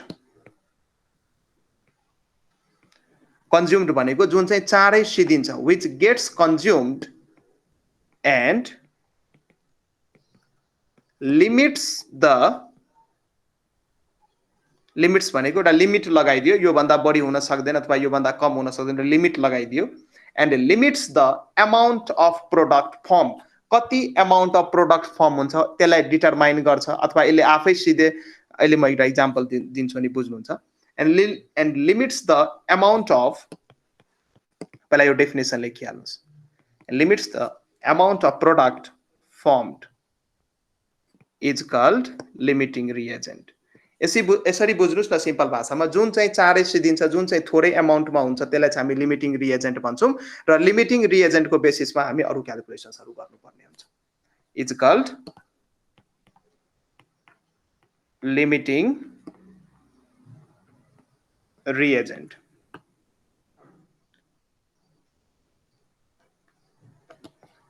र लिमिटिङ रिएजेन्टको रोल के हो भने जति पनि क्याल्कुलेसन्स अथवा प्रोडक्टको कति मोल्स बन्छ, कति मोल्स प्रोडक्ट बन्छ, त्यो सबै अथवा जति पनि क्याल्कुलेसन्सहरू हामीलाई रिक्वायर्ड हुन्छ त्यसलाई चाहिँ हामी लिमिटिङ रिएजेन्टको बेसिसमा नै गरिरहेका हुन्छौँ. The moles of product are always determined by the starting moles of limiting reagent. जुन हाम्रो लिमिटिङ रिएजेन्ट हुन्छ रिएक्सनमा, त्यो लिमिटिङ रिएजेन्टको स्टार्टिङ मोल कति छ, सुरुमा रिएक्सन स्टार्ट हुनुभन्दा अगाडि त्यो लिमिटिङ रिएजेन्टको टोटल अमाउन्ट अफ मोल कति थियो, त्यो कति अमाउन्टमा प्रेजेन्ट थियो, सो त्यसको बेसिसमा चाहिँ हामी प्रोडक्टहरूको मोल्स चाहिँ क्याल्कुलेट गर्छौँ.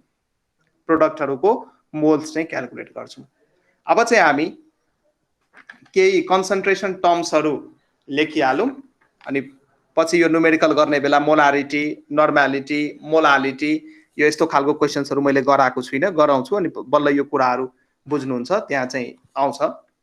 सो अब चाहिँ एक्सप्रेसन अफ स्ट्रेन्थ लेख्नुस्. एक्सप्रेसन अफ स्ट्रेन्थ, कुनै पनि सल्युसनको स्ट्रेन्थ अथवा स्ट्रेन्थ भनेको कन्सन्ट्रेसन अफ सल्युसन पनि भन्न सकिन्छ. एक्सप्रेसन अफ स्ट्रेन्थ अथवा कन्सन्ट्रेसन अफ सल्युसन. कन्सन्ट्रेसन, सल्युसनको कन्सन्ट्रेसन हामी कसरी डिफाइन गर्ने त?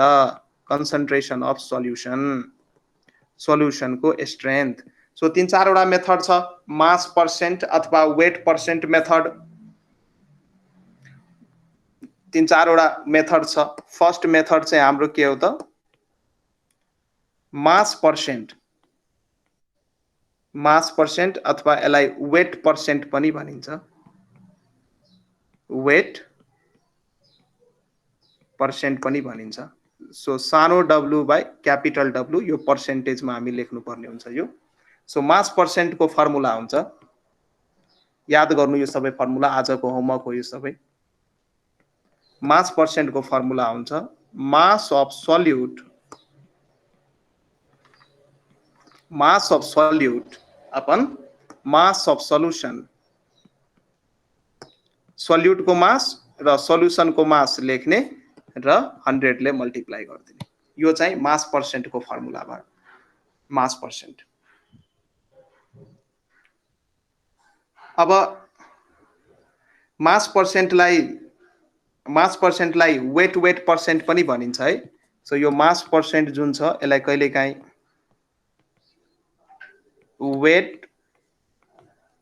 वेट पर्सेन्ट पनि भनिन्छ.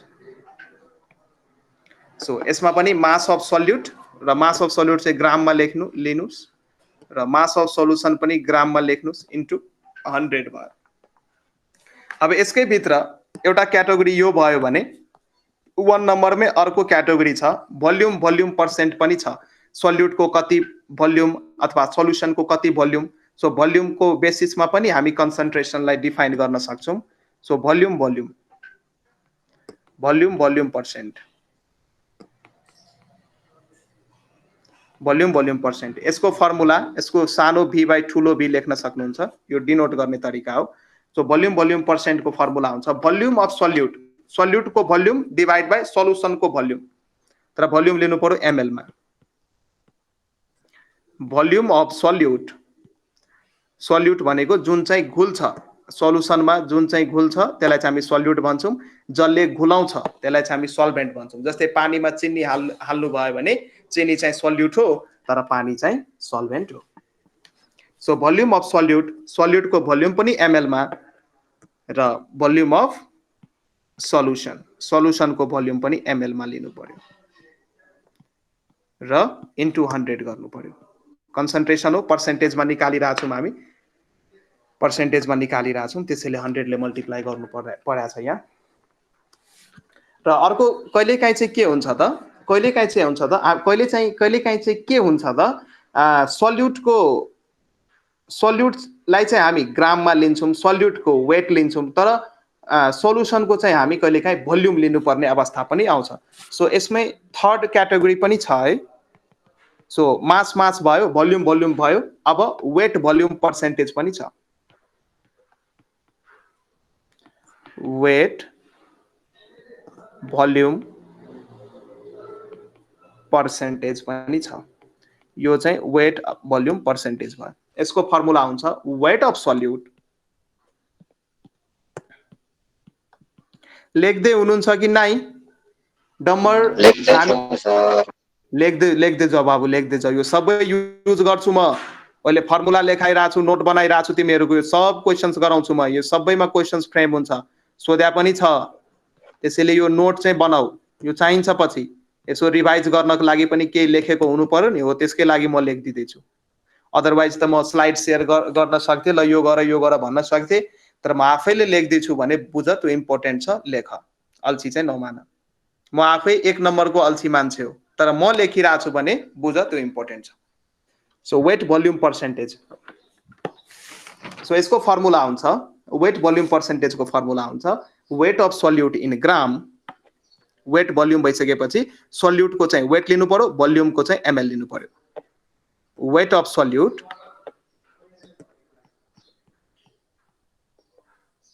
वेट अफ सल्युट चाहिँ ग्राममा लिनु पर्यो, र भोल्युम अफ सल्युसन चाहिँ एमएल मा लिनु पर्यो। भोल्युम अफ सल्युसन चाहिँ एमएल मा लिनु पर्यो र 100 ले मल्टिप्लाई गर्नु पर्यो। यति भयो। अब अर्को क्याटेगोरी छ हाम्रो नर्मालिटी, सुनेको शब्द हो, सबैले पढिसक्नु भएको छ। नर्मालिटी, यो पनि कन्सन्ट्रेसनलाई रिप्रेजेन्ट गर्ने फेमस टर्म हो यो, नर्मालिटी।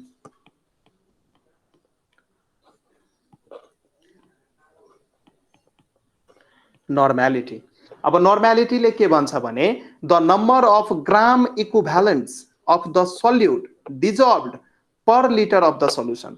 सल्युसन, यदि सल्युसनको भोल्युम 1 लिटर राख्ने हो भने 1 लिटर सल्युसनमा सल्युटको कतिवटा ग्राम इक्विभ्यालेन्ट त्यसमा डिजल्भ भएको छ, त्यो नै चाहिँ के हो त, नर्मालिटी हो। कतिवटा gram equivalent, the number of gram equivalents, the number of gram equivalents of the solute dissolved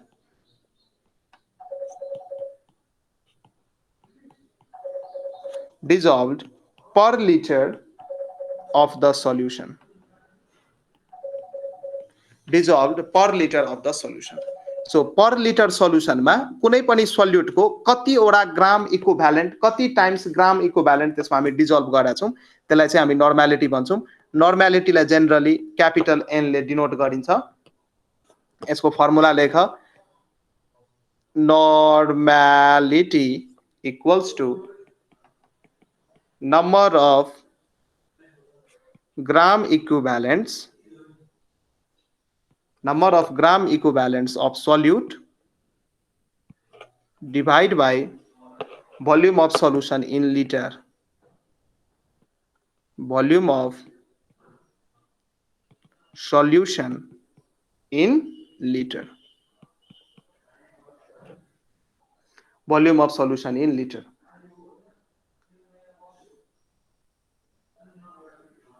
अब ग्राम इक्विभ्यालेन्ट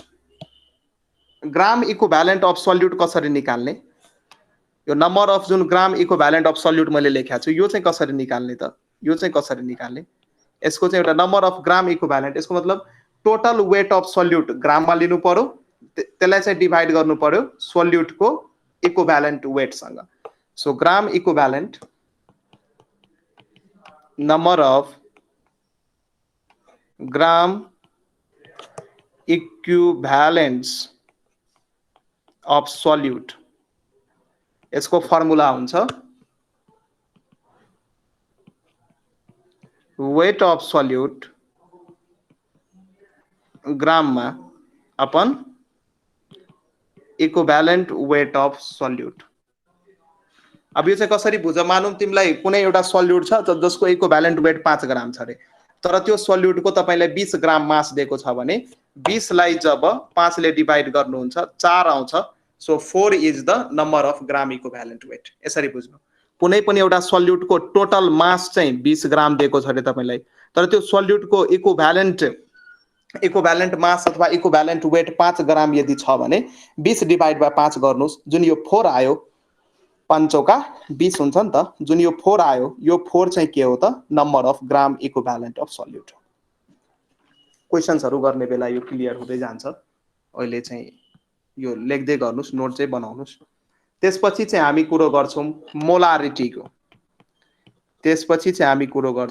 मोलारिटी. अब मोलारिटी भनेको त्यो सल्युटको कति मोल्स, आई मिन त्यो सल्युटको टोटल नम्बर अफ मोल्स कति पर्सेन्ट छ 1 लिटर सल्युसनमा. मोलारिटी, यसलाई चाहिँ हामी क्यापिटल एम ले डिनोट गर्छौं र यसको डेफिनेसन लेख्नुस्. इट इज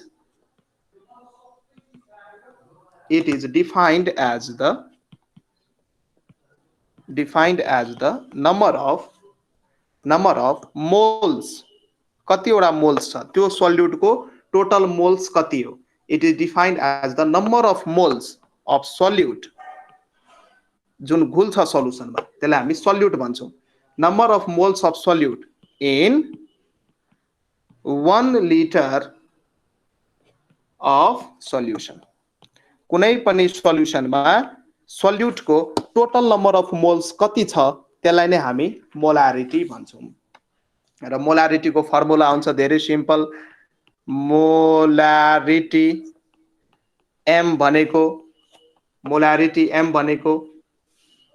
यसको फर्मुला हुन्छ it is defined as the number of moles of the solute. So number of moles of solute लेख्नुस् माथि, number of moles of solute लेख्नुस् upon volume of solution in litre लेख्नुस्. volume of solution in liter. अब sir दिमागमा आउन सक्छ sir यो number of moles of solute कसरी झिक्ने? त्यसको नि फर्मुला छ. Number of moles of solute लेख्ने फर्मुला चाहिँ के हो छ? के छ त? Weight of solute upon molecular mass of solute. Molecular mass of solute. यो फर्मुला लगाएर number of moles of solute झिक्न सक्नुहुन्छ. अब मोलारिटी भइसकेपछि नेक्स्ट टर्म छ हाम्रो molality.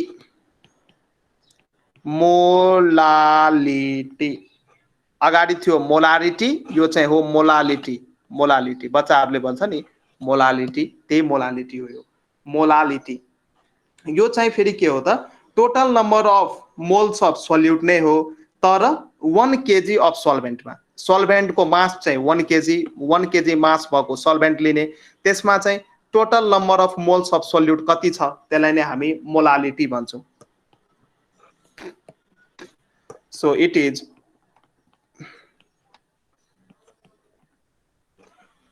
defined as the number of moles of solute present in 1 kg of solvent. 1 kg of solvent मा total number of moles कति present छ त्यसलाई नै हामी मोलालिटी भन्छौं र यसलाई चाहिँ हामी सानो m ले डिनोट गर्छौं. सो मोलालिटी को फर्मुला लेख्नुस्. मोलालिटी सानो m भनेको number of moles of solute. यो सबै फर्मुला चाहिन्छ है. Moles of solute divide by mass of solvent in kg. Mass of solvent in kg. यो फर्मुला सबै म युज गर्छु है. पछि म इन्डिभिजुअली जसलाई नि सोध्न सक्छु. सो यो फर्मुला चाहिँ याद गरेर बस्नु होला. ठीक छ. याद गर्नु भएन भने यति मैले मेहनत गरेर लेखाएको फर्मुलाहरू केही काम लागेन. स्लाइड दिन सक्थे, कपी गर्न भन्न सक्थे. आफैले लेखाइरहेको छु भने यो लेखेर याद गर्नु होला. यो याद गर्नु होला. मोलारिटी र कहिलेकाहीँ हामी कन्सन्ट्रेसनलाई मोल फ्र्याक्सनमा पनि रिप्रेजेन्ट गर्छौं. मोल फ्र्याक्सन. सो मोल फ्र्याक्सनमा पनि कन्सन्ट्रेसन टर्मलाई हामी रिप्रेजेन्ट गर्न सक्छौं. मोल फ्र्याक्सन. मोल फ्र्याक्सन भनेको के हो? मानौं दुईटा सब्स्टान्स छ ए एन्ड बी, त्यसको मोल दिएको छ अरे. सो एक लाइन लेख्नुस् यहाँ. If a substance A dissolves in substance B, and their number of moles are, यो दुईटै कंपाउंड को मोल्स, ए को चाहिँ नंबर अफ मोल्स Na दिएको छ एन्ड बी को नंबर अफ मोल्स Nb दिएको छ. then mole fractions are given by, then mole fraction of like यस्तो खालको सिम्बल नै डिनोट गरिन्छ अथवा म यसले स्पेशलै खालको सिम्बल डिनोट गर्दिम. सो मोल फ्र्याक्सन अफ ए को गर्नु न ल लेख बाबु. मोल फ्र्याक्सन अफ ए यदि लेख्नु पर्यो भने माथि लेख्नु पर्यो mole of A upon total mole. Total mole भनेको Na प्लस Nb हो.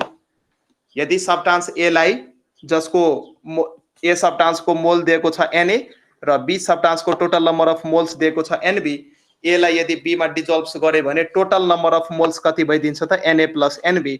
सो ए सब्स्टान्स को यदि मोल फ्र्याक्सन निकाल्नु छ भने यो चाहिँ यो जुन मैले सिम्बल लेखेको छु यो सिम्बल, यसको नाम के हो? मोल फ्र्याक्सन अफ ए. यसको सिम्बल के हो? मोल फ्र्याक्सन अफ ए हो. यो यसरी हामी लेख्न सक्छौं. त्यही अनुसार मोल फ्र्याक्सन अफ बी यदि लेख्नु पर्यो भने हामी के लेख्छौं? Number of mole of substance B upon total moles of the mixture. So यो चाहिँ के भयो? यो चाहिँ के भयो? मोल फ्र्याक्सन अफ बी भयो. मोल फ्र्याक्सन अफ बी भयो. र दुईटै कंपाउंड को यदि मोल फ्र्याक्सनलाई एड गर्नुहुन्छ भने आन्सर आउँछ 1. यो चाहिँ इम्पोर्टेन्ट रिजल्ट हो.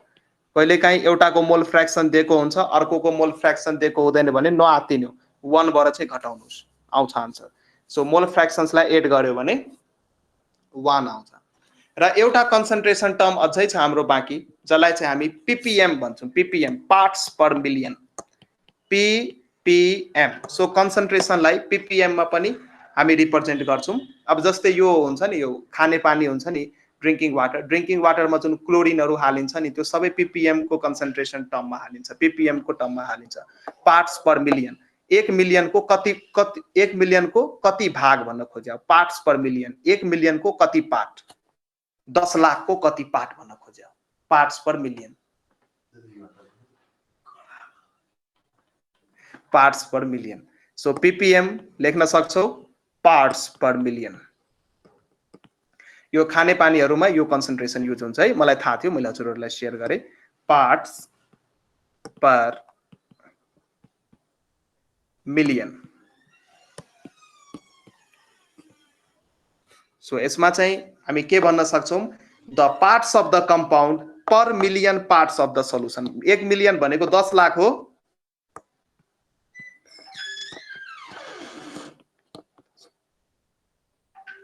यो भनेको 10 लाख हो काउन्ट गर्नुस् त यसलाई नै हामी 1 मिलियन भन्छौं सो 1 मिलियन को कति भाग त्यसलाई चाहिँ हामी पार्ट्स पर मिलियन भन्छौं सो यसको लेख्नुस् एक लाइन छ यसको definition the parts of the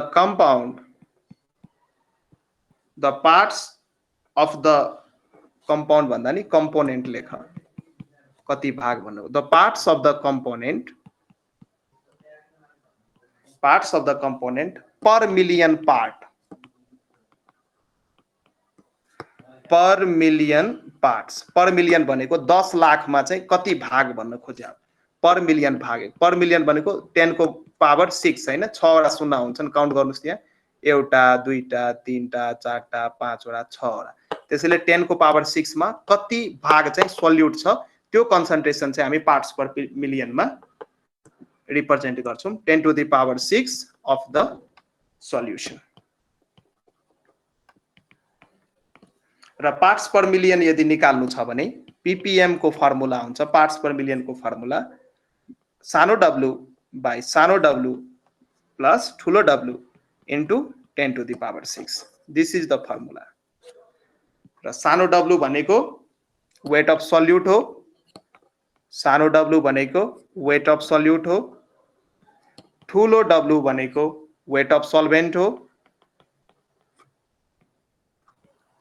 weight of solvent हो यसरी चाहिँ हामी ppm निकाल्न सक्छौं पार्ट्स पर मिलियन सो यो concentration टर्महरु very much important limiting reagent को concept very much important stoichiometric calculations लेख्नको लागि steps very much important त्यसपछि चाहिँ हाम्रो यो इक्विभ्यालेन्ट वेट हरुको यो सल्ट हरुको यो केही कुराहरु अब म आजको लेक्चर चाहिँ म यति नै राख्छु केही कुराहरु छ क्वेशन्स हरु चाहिँ हामी भोलि प्र्याक्टिस गर्छौं हजुरहरुको लागि होमवर्क यो 1 देखि 30 सम्म एलिमेन्ट को नाम घोक्नु भयो हेलो प्रभापन्ती जी Yes, sir.